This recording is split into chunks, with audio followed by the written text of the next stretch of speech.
will be established to increase milk production, ensuring self-sufficiency and improved livelihoods. For fish production, the focus will be on expanding trout farming and other aquatic species to boost yields and sectoral growths. These initiatives will support farmers, create jobs, and promote greater self-sufficiency in agriculture and allied products. The registration of 450 new cooperatives and 50 functional FPOs. Additionally, super bazaars will be established in Kupwara, Bandipur, and Poonch.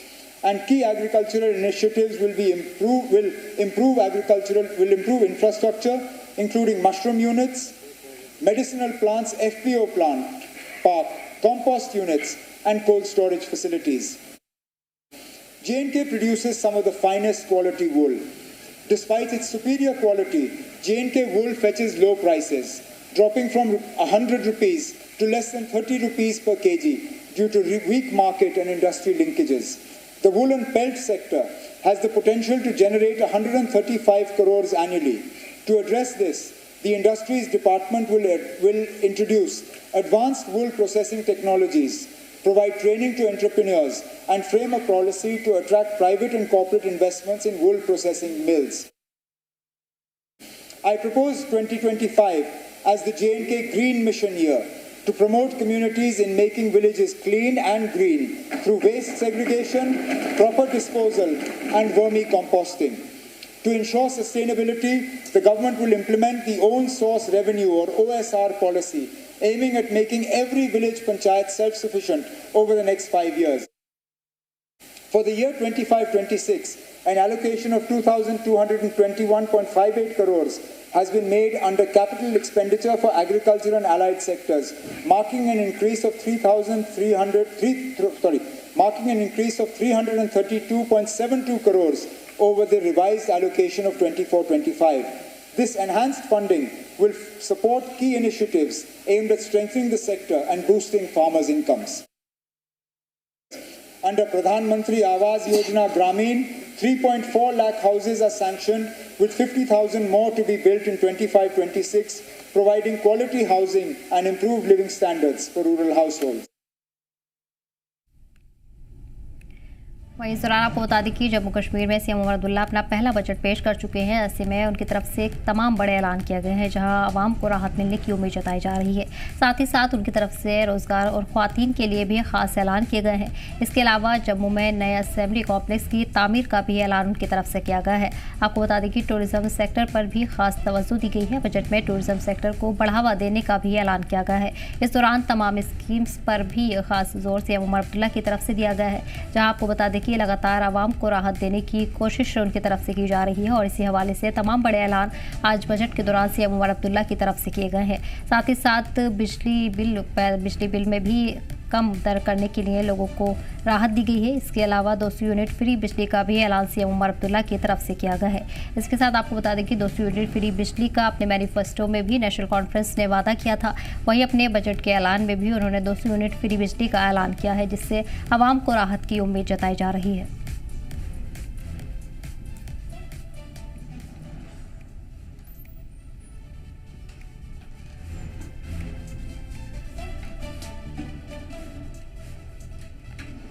मैं आपको बता दें कि 1 अप्रैल से गरीबों के लिए मुफ्त राशन स्कीम का भी ऐलान बजट में किया गया है। साथ ही साथ गरीबों के लिए 200 यूनिट मुफ्त बिजली देने का भी ऐलान सीएम उमर अब्दुल्ला ने किया है।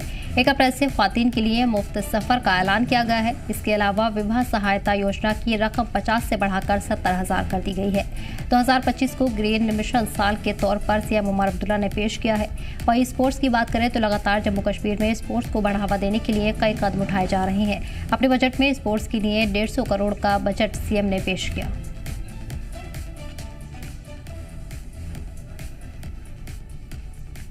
जानकारी के साथ हमारे नुमाइंदे ख्वाहिश जुड़ गए हैं। साथ ही साथ गांधरबल से सबा अंसारी हमारे साथ जुड़ गई है। सबा, क्या लगता है, बजट सीएम की तरफ से पेश किया गया पहला और खास बजट है, जहां तमाम बड़े ऐलान भी सीएम ने किए हैं। ख्वातीन के लिए किस तरह से देख रही हैं? जी देखिए, बिल्कुल आज बजट पेश हुआ है और हर किसी की नजर इस बजट पर थी, चाहे फिर वो किसी भी तबके से ताल्लुक रखता हो, मर्द हो, ख्वातीन हो, यूथ हो, हर कोई नजर जो थी बजट पर थी। और फाइनली जब बजट पेश हो चुका है तो हमें लोगों की रद्द-ए-अमल भी देखने के लिए मिल रहे हैं। वहीं अगर हम ख्वातीन के हवाले से बात करें तो उनके लिए जो अब गवर्नमेंट बसेस और ई बसेस में जो उनको फेयर फ्री रखा गया है कि उनको किसी भी तरीके का किराया नहीं देना होगा, तो ये चीज खवातीन के लिए राहत भरी है। लेकिन इसका फायदा तब पहुंचेगा जब हमें रोड पर ज्यादा से ज्यादा गवर्नमेंट बसेस और ई बसेस देखने के लिए मिलेगी, क्योंकि खासतौर पर हम बात करें कश्मीर की, तो यहाँ पर प्राइवेट बसेस हमें ज्यादा देखने के लिए मिलती है।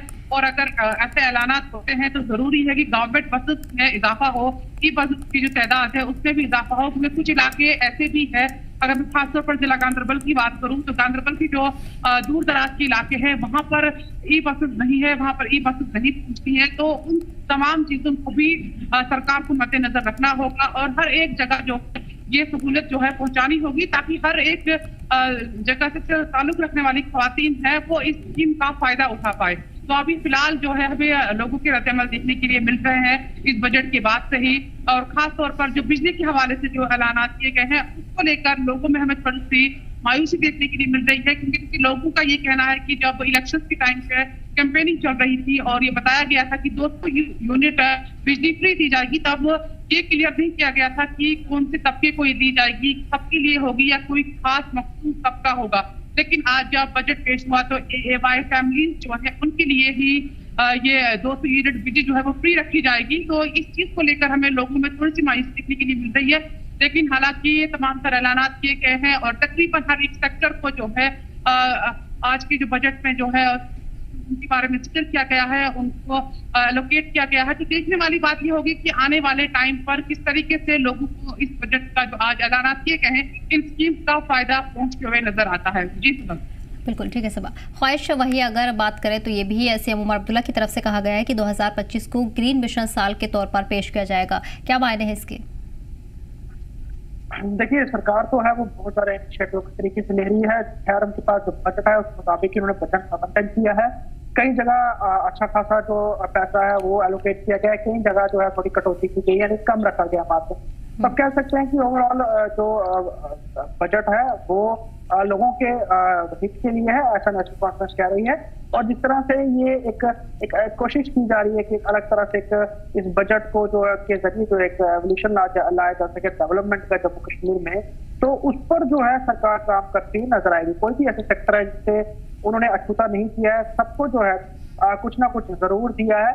लेकिन कुछ जगह हल्का जो आप कह सकते हैं लोगों को नाराजगी जरूर है, क्योंकि अगर हम पर्टिकुलर मैनिफेस्टो की बात करें, जो मैनिफेस्टो में प्रोमिसेस थे वो अब इस तरह से घुमा करके दिए गए हैं कि लोगों को समझ नहीं आ रहा कि वो क्या प्रतिक्रिया दें। क्योंकि अगर 200 यूनिट फ्री बिजली की बात की तो 200 यूनिट फ्री सबके लिए कहा गया था कि वोट उनको हर तबके के लोग ने दिया, चाहे वो BPL हो, BPL हो या जो किसी भी तरह से या अपर क्लास के लोग हैं, सबने जो है वोट किया है। लेकिन यहाँ पर जो 200 यूनिट फ्री बिजली आई है वो आई है बिलो पॉवर्टी लाइन के लिए। हालांकि जो बस ट्रांसपोर्ट है जो फीमेल वो सबके लिए फ्री रखा गया है, लेकिन यहाँ पर बहुत कम रेशो है JKRTC की, जो कि ज्यादा जो है वो बाहरी राज्यों में चलती हैं।